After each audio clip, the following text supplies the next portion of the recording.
going to call the meeting to order. Welcome to the April 5th, 2022 Brunswick County Board of Education meeting. And we'll start out with a moment of silence. Almighty, most merciful God, our Heavenly Father, we thank you this moment. This is the moment for not to be silent, because when you were silent for 400 years, Father, you had to thank send you your for this Son, evening Jesus provide. Christ, Thank you for you on this earth, each board to do member that that for stands you here, did. Lord, and we just pray Save that the we lives will of sin, save just the give us lives of discernment, people that Father. were sinned. We just ask especially We thank you, tonight, God, that you have with all allowed the us evil this that's going on chance in the country and be around the here world, at Father, this that you place, protect our children, so that we will protection have a around meeting, them, and a meeting that and will just go along help us smoothly, fight this one spiritual that warfare you that we know will be is pleasing in happening your sight. in the Give lives us this of day, others. Be with us and we tonight, give all words days of unto you. wisdom, and In help us Jesus' to make name we wise pray. decisions. Amen. In Jesus' name, amen. And now we will have the South Brunswick High School Jrotc under the leadership of Javon Hales, Cadet Second Lieutenant. Forward, march.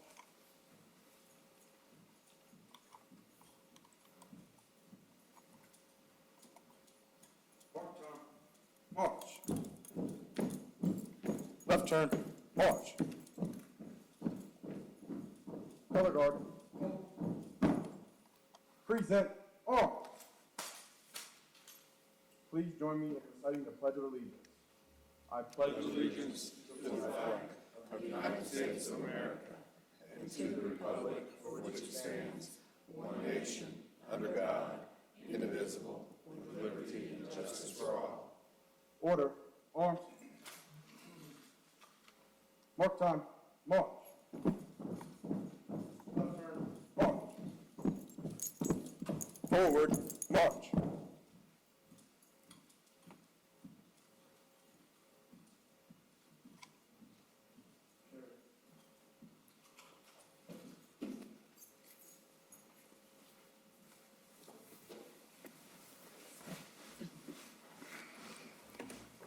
Board members, before you tonight is the regular meeting agenda. If I can have a motion to approve it. Motion. Motion by Mr. Robinson, Second. second by Ms. Moffitt. All in favor say aye. Aye.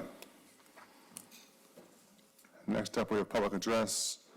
Mr. Harmati, I don't believe is here with us tonight. Next up, Mr. Carl Parker. My name is Carl L. Parker. I'm the president of the Brunswick County NAACP. Mr. Parker, I'm going to have Mr. Green, Mr. Green read the rules real quick. Oh, okay. Yeah. You called my name already. you can wait right here. Mr. Parker, if you just hang out right here at the stand, You can stay at the podium, sir. we'll get you. 1 second. Go ahead, Mr. Green. All right.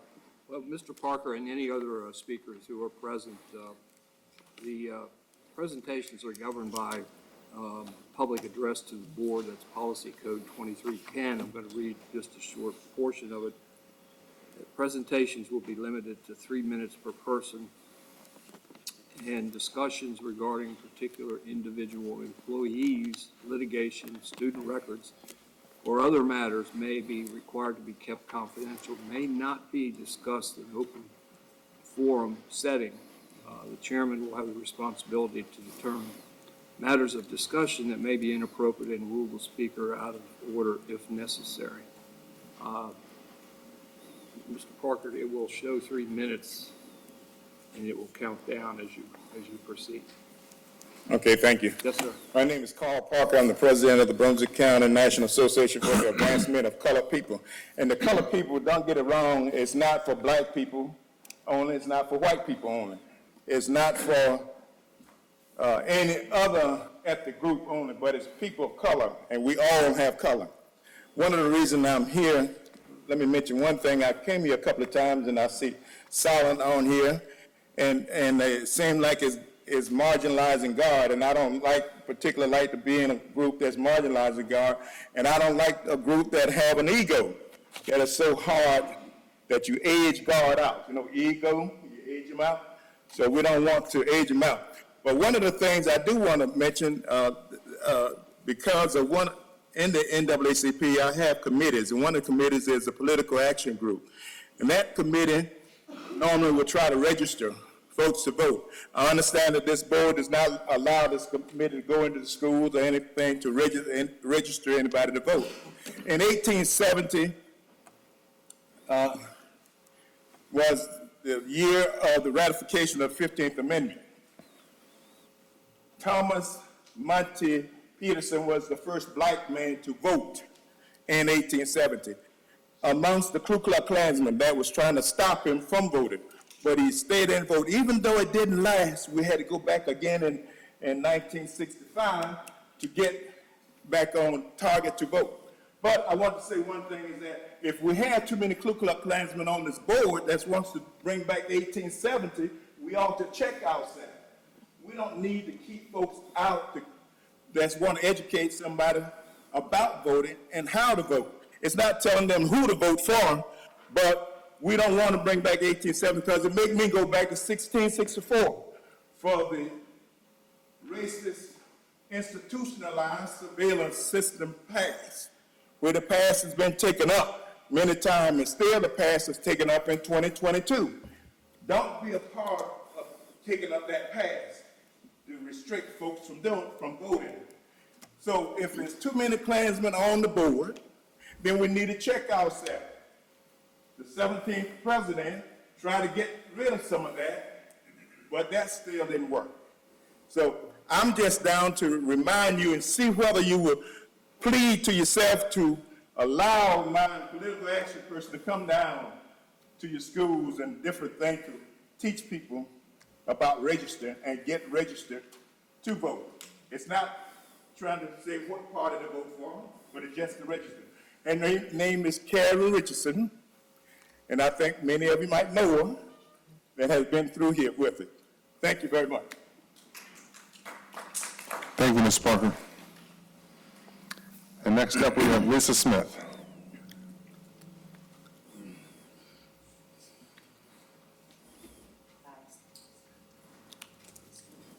I'm a little nervous. Do I need the rules or can I begin? You can begin. Here we go. I tried to practice in 3 minutes, so I've narrowed this down. I have copies for all of you. I'm Lisa Smith, and thank you for allowing me to speak. Many schools across the nation and across North Carolina are partaking in the spoken wheel effect, or as you call it, building a better foundation. We ask you to implement a more rigorous, intense learning curriculum on substance use education, a more knowledgeable, based on drugs, the effects and the outcomes, a more educational program on mental health for the students, the staff, a more parent, teacher, child-friendly movement. We also ask you to review the R project, which is Awareness Recovery Education, which if you have not heard, it will be helped sponsored by the Arts Council. It is a poster project to educate children to kick off in Brunswick County. And it's sponsored by Drug Free World. The education would be free, it's done online, it's monitored, and the teachers would partake in it as they also have to log in and they can provide the tests are provided. We ask that you support this project and educate youth and adults across our communities. In 2020, as you know, 93,000 people in the United States succumbed to overdose death. 83% were from fentanyl poisoning. That's nearly 20,000 more than in 2019. Sadly, the numbers are expected to be higher due to the unreported data at this time and the new coding system by the CDC.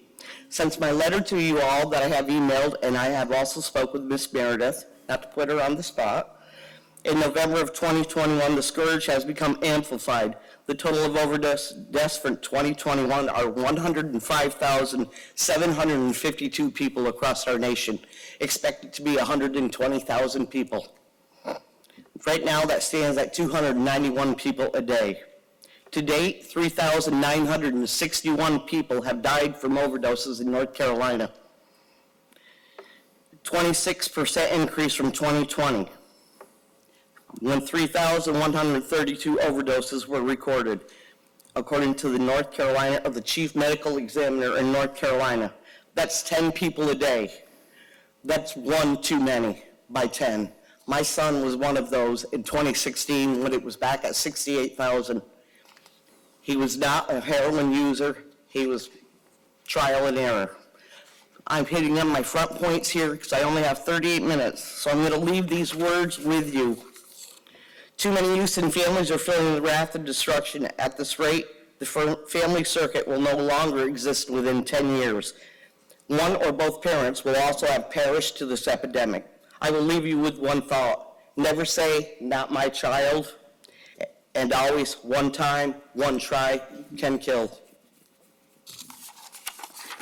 I have copies of everything that I printed here because I knew I couldn't say it in 3 minutes. But I appreciate and thank you, and please, let's save tomorrow. Let's save education. Thank you. Thank you.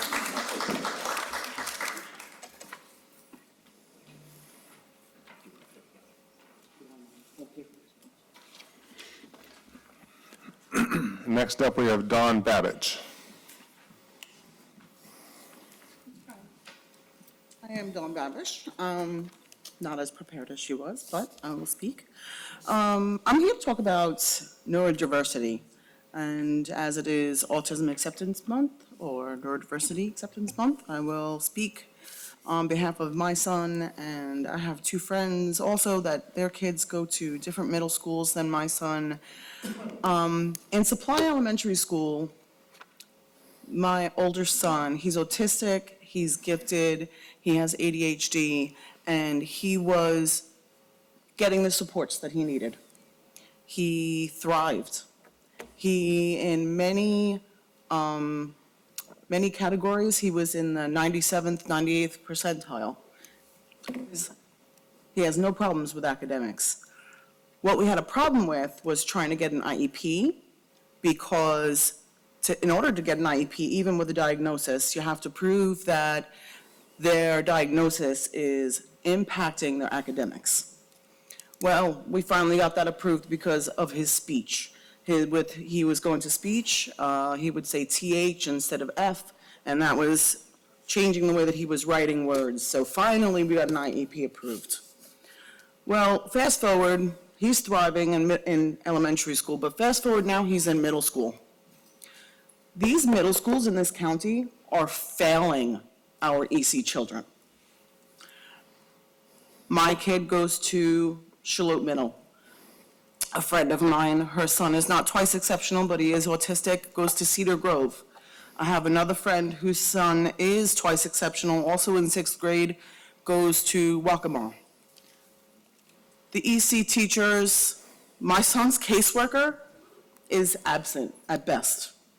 I had to finally pull a parent-teacher conference together with all of my son's teachers so that we could go over what his supports were supposed to be. He was kicked out of the AIG program this year. He has been written up on 2 threat assessments. Kids will behave themselves when they can.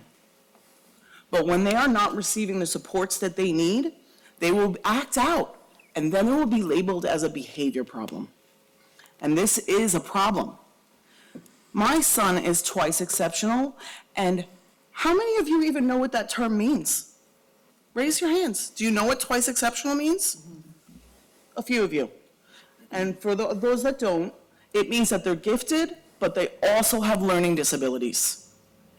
It is a marginalized group in this district, and the teachers need to have continuing education on it so that they can identify and support and advocate for their students. I'm tired of it seeming like I'm the first person coming through this district with a child that's twice exceptional. I shouldn't have to do all the work. Supply Elementary, I love Miss Nardozzi, Miss Riccardi. Tracy Costin was the principal there. She was amazing. The middle schools are failing our children. Thank you. Thank you. Board members, you have in front of you tonight the minutes from the previous meetings, March 1st, regular meeting, and March 22nd, committee meetings. Do I have a motion to approve the minutes? Motion by Mr. Robinson. Second. Second by Mr. Benton. All in favor say aye. Aye. Board members, the consent agenda is in front of you. Do I have a motion to approve consent? So moved. Motion by Mr. Benton. Second. Second by Mr. Lemon. All in favor say aye. Aye. Aye.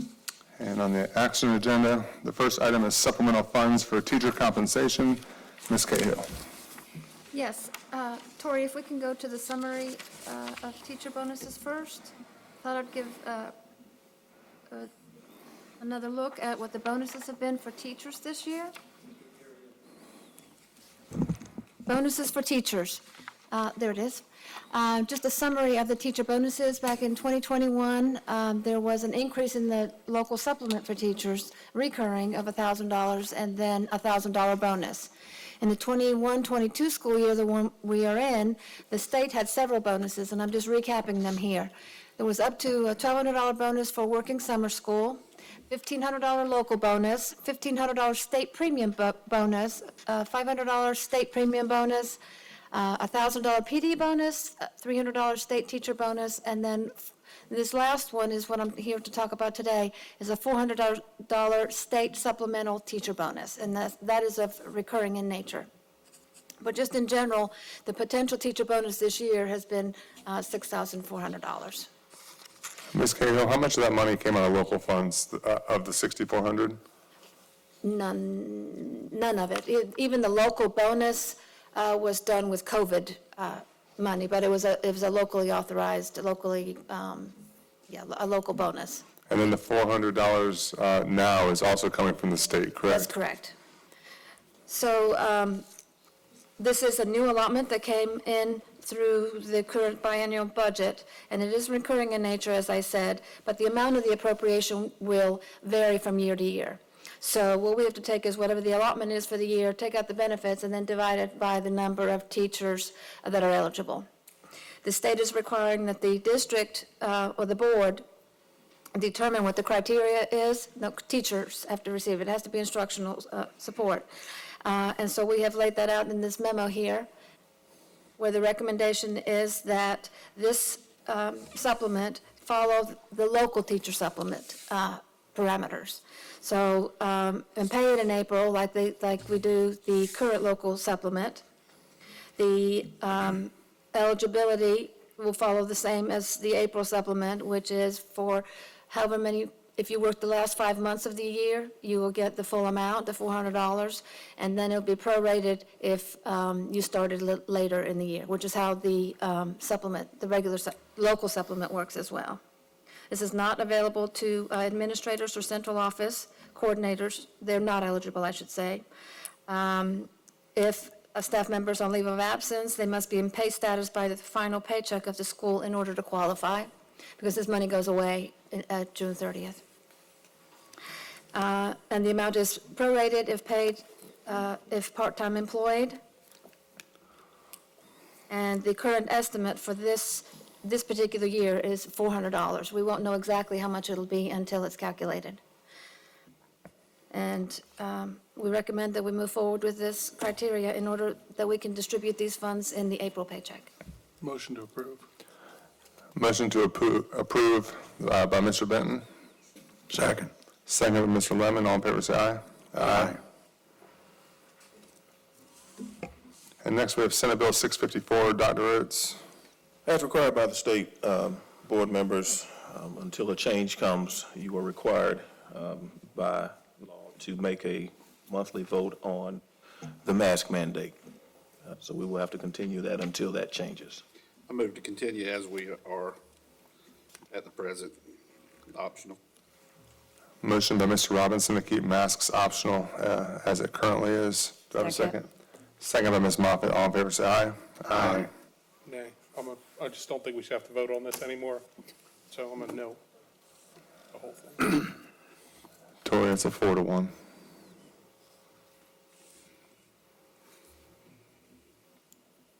And next up is the appointment of a candidate to the Brunswick Community College Board of Trustees. I recommend Mr. Hessman. Dr. Hessman, excuse me. Mr. Benton makes a motion to recommend Dr. Hessman. I'd like to recommend Joy Easley. Ms. Moffitt recommends Joy Easley.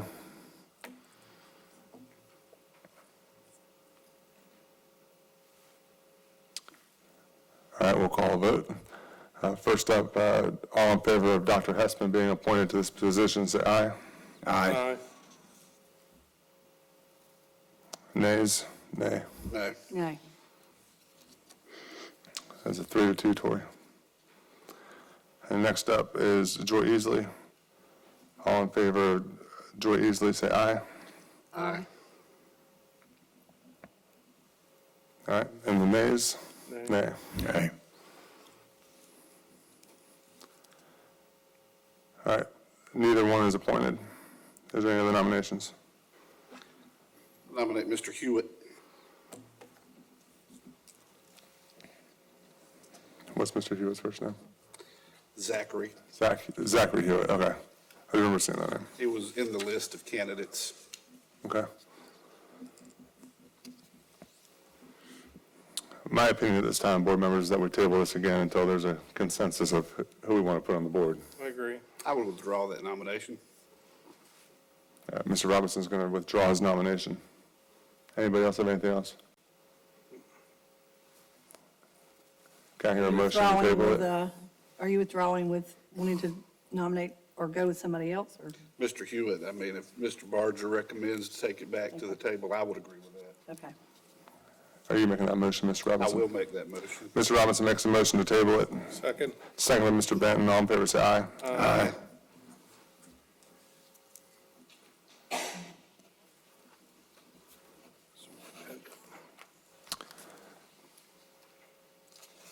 All right, do I have a motion to go into closed session? Motion. Motion by Mr. Robinson. Second. Second by Ms. Moffett. All in favor, say aye. Aye.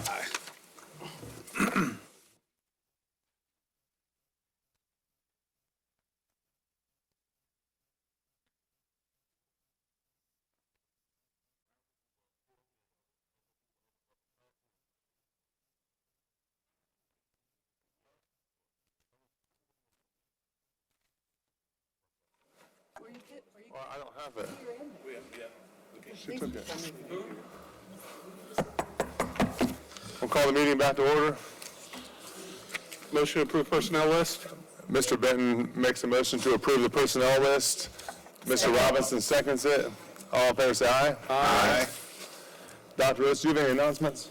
Yes, I just wanted to bring to the board's attention that we have started our voter registration drive in our high schools. We are utilizing the partnership we have with the Brunswick County Board of Elections. They started, Sarah contacted me and wanted to make sure that it was okay, that they came in and using our county partners in a way that is not going into the schools, interrupting the day, for one, interrupting instruction, and secondly, providing a solid, nonpartisan process to have students register to vote.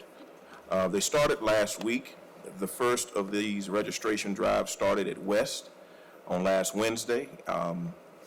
This past Friday at North, they were there. I know personally because my daughter participated in getting fellow students to register to vote.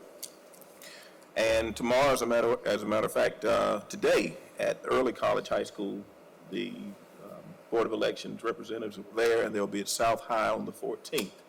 And from the feedback that I have gotten so far, it has been smooth. It has been as we had planned for it to be, non-intrusive, and made sure that we got as many students just registered to vote as we possibly could. There are numerous ways folks can vote, register their children to vote if they don't want to do it in the schools. You can do it at the DMV. You can go there and as they are getting their license, you can do it there. So we just wanted to make sure that all of you knew, and you here in the audience knew, that we did have a process for having students to register to vote in our high schools. Thank you, Dr. Rhodes. Do I have a motion to adjourn? Motion. Second. Motion by Mr. Robinson, second by Mr. Benton. All in favor, say aye. Aye.